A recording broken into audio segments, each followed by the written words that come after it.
নমস্কার, আমি সুদীপ্তা। এভি নিউজে আপনাদের সকলকে স্বাগত। প্রথমেই চোখ রাখবো নিউজ হেডলাইনসে।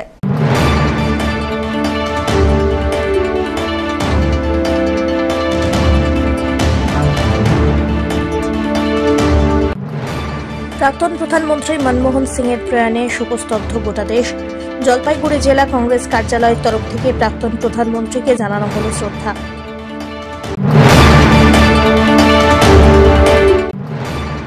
রক্ষণাবেক্ষণের অভাব, জলপাইগুড়ি শহরের থানা মোড় লাগোয়া বহুতল ভবনের ভগ্নদশা। যখন তখন ঘটত দুর্ঘটনা। পুর কর্তৃপক্ষের তরফে বুলডোজার দিয়ে বহুতলটি ভেঙে দেওয়া হলো অবশেষে।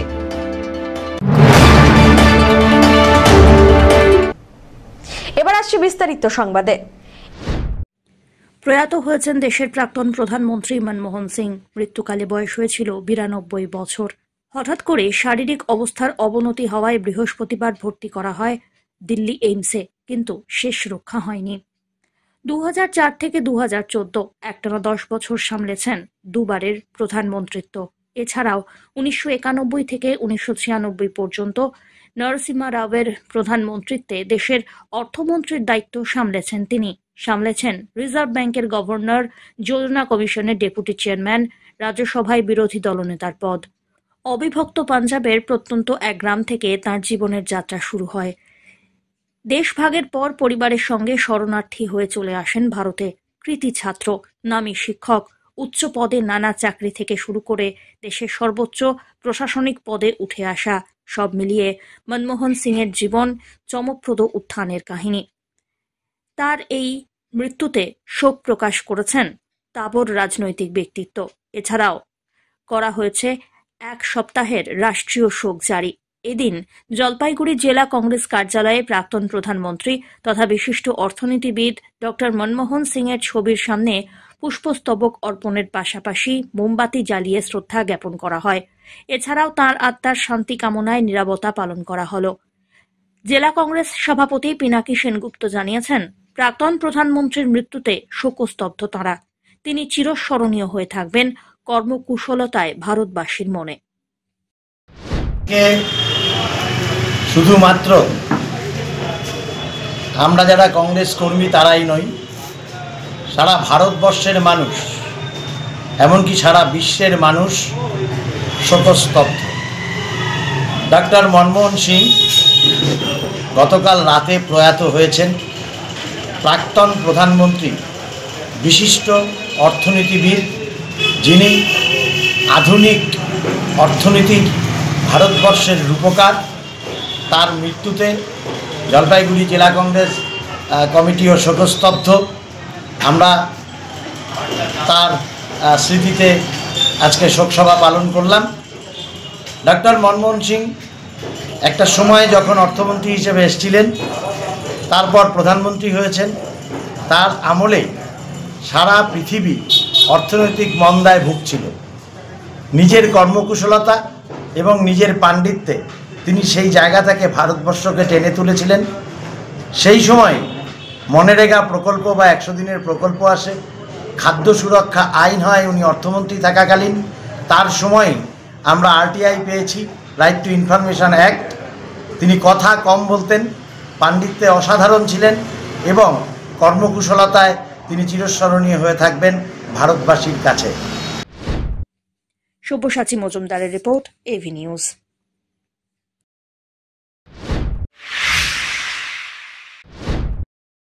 রক্ষণাবেক্ষণের অভাব, জলপাইগুড়ি শহরের থানা মোড় লাগোয়া একটি বহুতল ভবনের ভগ্নদশা। যখন তখন ঘটে যেতে পারে দুর্ঘটনা। বারবার পুরসভার তরফে সতর্ক করার পরেও ভগ্নদশা সেখানে। সেই বহুতল ভবন ভেঙে ফেলা হয়নি। বাধ্য হয়ে শুক্রবার পুর কর্তৃপক্ষ ময়দানে নামলো। বুলডোজার দিয়ে বহুতলের ভবন ভেঙে দেওয়া হয়। ভগ্নদশা বহুতলে কয়েকটি দোকানও ছিল। সব ব্যবসায়ীরা সরে গেলেও 1-2 ব্যবসায়ী দোকানের সামগ্রী পুরসভার সতর্ক বার্তার পরেও সরিয়ে নেননি বলে দাবি। পুরসভার দাবি, শহরের কয়েকটি বহুতল কিংবা ভবন রক্ষণাবেক্ষণের অভাবে ভগ্নদশায় পরিণত হয়েছে। রক্ষণাবেক্ষণ করলেও ভবনগুলি সংস্কার করা সম্ভব নয়। পুরসভার বোর্ড মিটিংয়ে সিদ্ধান্ত হয় সব ভবনের মালিককে ভেঙে ফেলতে বলা হয়েছে সেই সব বাড়িগুলি। কয়েকবার নোটিশ দেওয়ার পরেও মালিক পক্ষ কোনো ভূমিকা পালন করেনি। বাধ্য হয়ে তাই এদিন থানা রোডে থাকা ভগ্নদশায় বহুতল বাড়িটি ভেঙে ফেলা হয়, যার জেরে দুর্ঘটনা এড়ানো গেল বলেই দাবি পুরসভার। ব্যবসায়ী সন্তোষ শর্মা জানিয়েছেন, তাকে কোনো নোটিশ দেওয়া হয়নি, নোটিশ না দিয়েই ভেঙে ফেলা হয় তার দোকান। কথা কিছু আমাদেরকে মিউনিসিপ্যালিটি কোনো নোটিশ দেয় নাই, কি করে ভাঙতে পারে এটা বলেন আপনি? আমাদের বউ বাচ্চা আছে, বউ বাচ্চা নিয়ে আমরা খাই, সংসার চালাই, এইভাবে কি ভাঙবে কারো? এটা কোন বিল্ডিং? কত বছর থেকে আপনারা আছেন? আমরা অনেক বছর থেকে আছি এখানে। এটা আমার তো কমসে কম 1970-এ আমাদের দাদা ছিল। এটা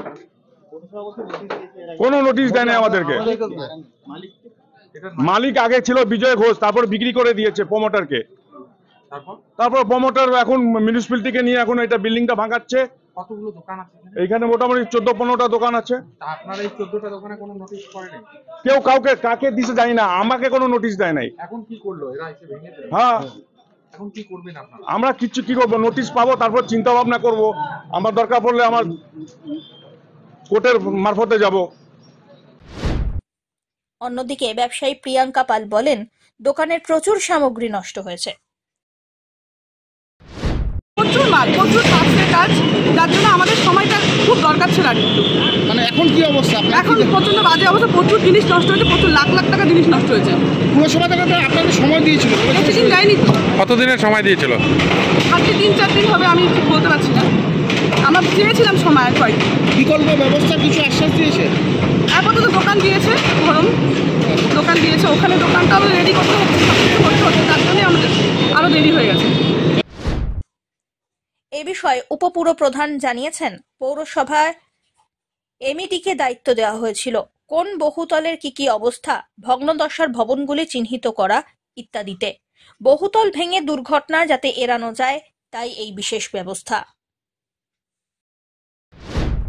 প্রথম বিষয় হচ্ছে, আপনারা জানেন যে জলপাইগুড়িতে প্রাচীন ভবন মুক্তা ভবন, সেখানে চাঙর ভেঙে পড়ে এবং বড় দুর্ঘটনা ঘটতে পারত।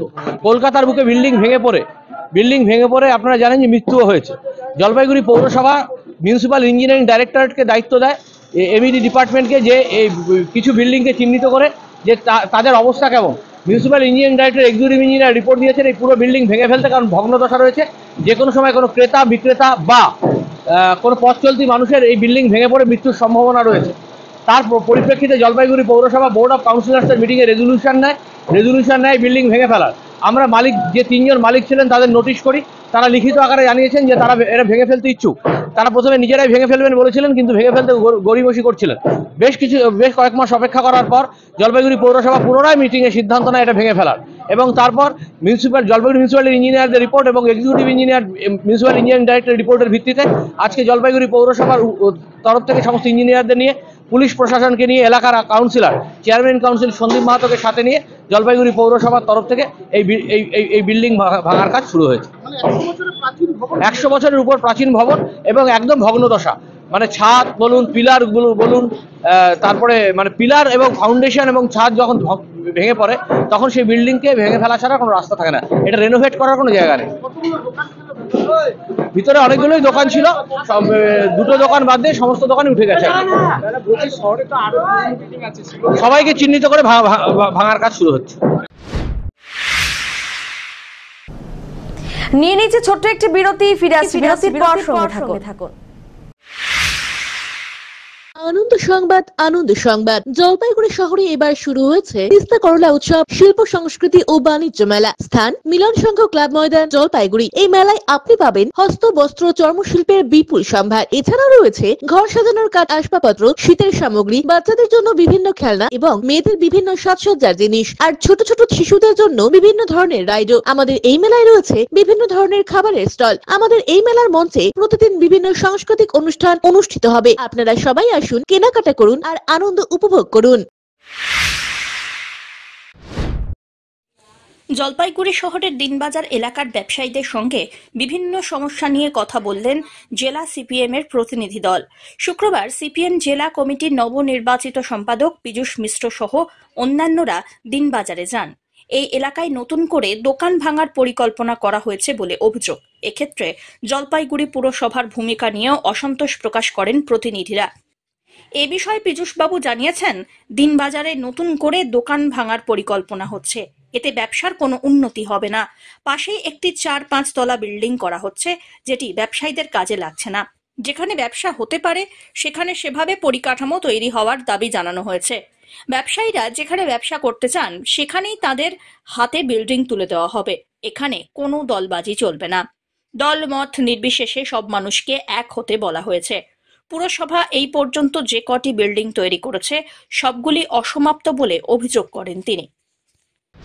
আসছিলাম, শুনলাম যে দিনবাজারে আবার নতুন করে দোকানদার ভাঙার পরিকল্পনা চলতেছে। দোকানদার ভাঙলে তো বাজার ব্যবসায়ীর কিছু উন্নতি হবে না, একটা বিল্ডিং হলে কিছু ঠিকাদারের টাকা হবে, এটা আমরা জানি। এই পাশেই দেখতেছেন একটা 4-5 তলা বিল্ডিং হয়েছে, ব্যবসায়ীদের কাজে লাগে নেই।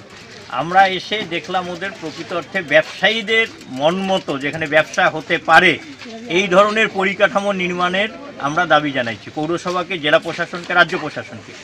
বিল্ডিংটা যাতে এমন না হয় যাতে ঠিকাদারের টাকা হয় আর ব্যবসায়ীদের কিছু কাজে না লাগে, এটা বলে আসা হয়েছে। ব্যবসায়ীদের বলা হয়েছে আপনারা আপনাদের পরিকল্পনা ফেলেন, যে যেখানে ব্যবসা করছেন করবেন, আর আমরা আপনাদের পাশে আছি, সবাই সংগঠিত হন।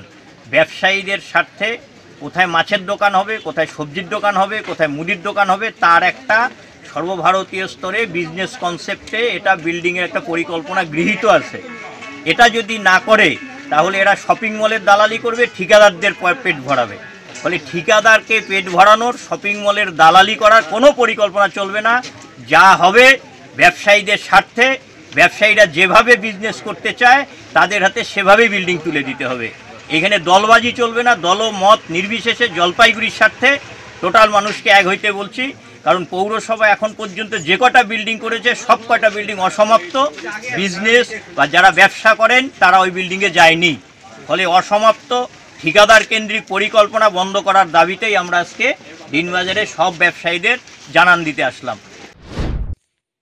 সব্যসাচী মজুমদারের রিপোর্ট, এভি নিউজ।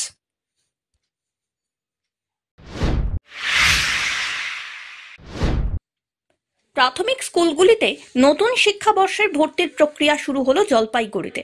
2025 শিক্ষাবর্ষে প্রাক প্রাথমিকে ভর্তির জন্য লটারি অনুষ্ঠিত হলো শুক্রবার জলপাইগুড়ির ফণীন্দ্রদেব প্রাথমিক বিদ্যালয়ে। অভিভাবক অভিভাবিকাদের উপস্থিতিতে সুষ্ঠুভাবে লটারি প্রক্রিয়া সম্পন্ন হয়। এদিন বিদ্যালয়ে লটারির মাধ্যমে মোট 100 জন ছাত্রকে নেওয়া হবে বলে জানিয়েছেন প্রধান শিক্ষক জাহিরুল ইসলাম। তিনি আরো বলেন, স্কুলে প্রাক প্রাথমিকে যাতে ছাত্রদের ভর্তির সমস্যা না হয় তার জন্যই এই ব্যবস্থা। ক্যাটাগরি হিসাবে লটারি করা হয়েছে। 100 জনের মধ্যে সাধারণ 52 জন, সংরক্ষিত তালিকায় SC 22%, ST 6%, OBC 10%, OBC B 7%, বিশেষ চাহিদা সম্পন্ন 3%। এই দিনের এই লটারি প্রক্রিয়ায় উপস্থিত ছিলেন জেলা প্রাথমিক বিদ্যালয় শিক্ষা সংসদের চেয়ারম্যান লক্ষ্যমোহন রায় সহ বিদ্যালয়ের শিক্ষকরা।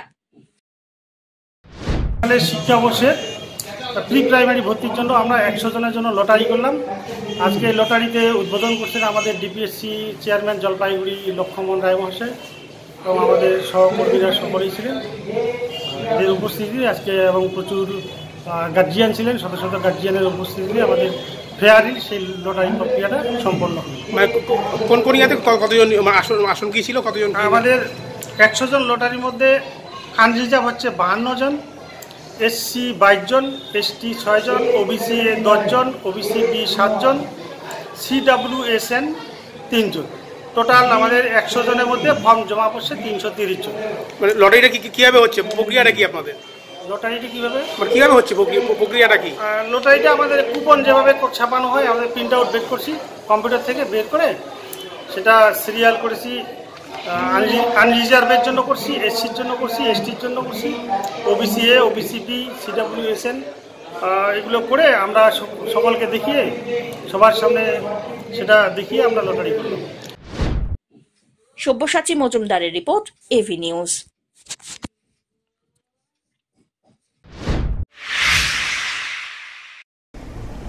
শেষ করবার আগে নিউজ হেডলাইন্স আরো একবার।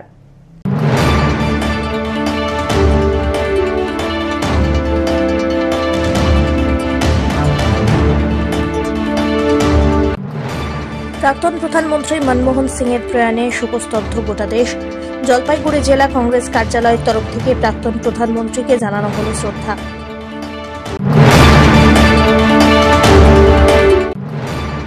রক্ষণাবেক্ষণের অভাব, জলপাইগুড়ি শহরের থানা মোড় লাগোয়া বহুতল ভবনের ভগ্নদশা, যখন তখন ঘটত দুর্ঘটনা। পুর কর্তৃপক্ষের তরফে বুলডোজার দিয়ে বহুতলটি ভেঙে দেওয়া হলো অবশেষে। শেষ করবার আগে নিউজ হেডলাইন্স আরো একবার।